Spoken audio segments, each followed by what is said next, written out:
আজ আলোচনা করব হরপ্পা সভ্যতা বা সিন্ধু সভ্যতার গুরুত্বপূর্ণ 20টি প্রশ্ন ও তার সঠিক উত্তর।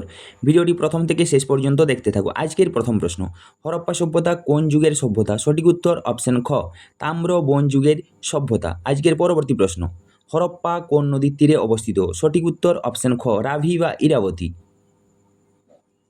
কত সালে হরপ্পা আবিষ্কৃত হয়? সঠিক উত্তর অপশন খ, 1921 সালে। আজকের পরবর্তী প্রশ্ন, মহেঞ্জোদারো কথাটির অর্থ কী? এর সঠিক উত্তর অপশন খ, মৃতের স্তূপ। মহেঞ্জোদারো কে আবিষ্কার করেন? সঠিক উত্তর অপশন খ, রাখালদাস বন্দ্যোপাধ্যায়, 1922 সালে।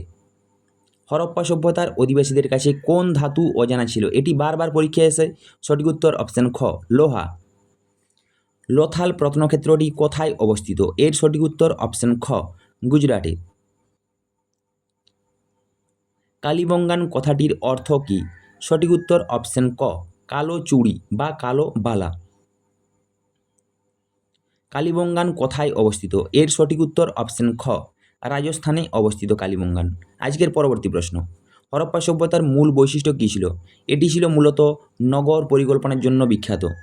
আজকের পরবর্তী প্রশ্ন, সিন্ধু সভ্যতার লোকেরা কোন পশুর পুজো করত না বা তাদের সাথে পরিচিত ছিল না? সঠিক উত্তর ঘোড়া। এটি বারবার পরীক্ষায় আসে।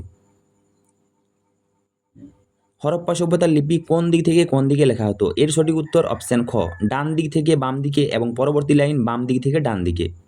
আজকের পরবর্তী প্রশ্ন,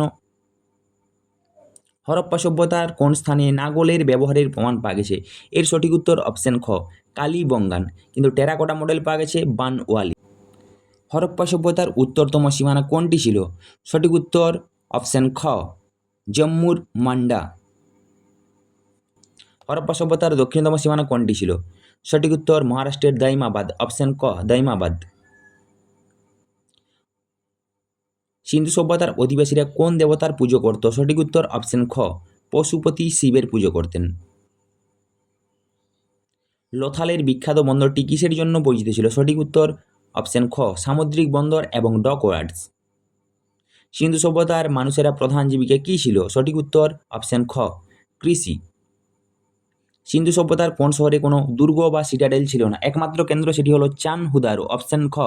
হরপ্পা সভ্যতার পতন ঘটেছিল আনুমানিক 1900 খ্রিস্টপূর্বাব্দে। আজকের ভিডিও কেমন লাগলো কমেন্টের মাধ্যমে জানান এবং পেজটি ফলো করে পাশে থাকুন। ধন্যবাদ।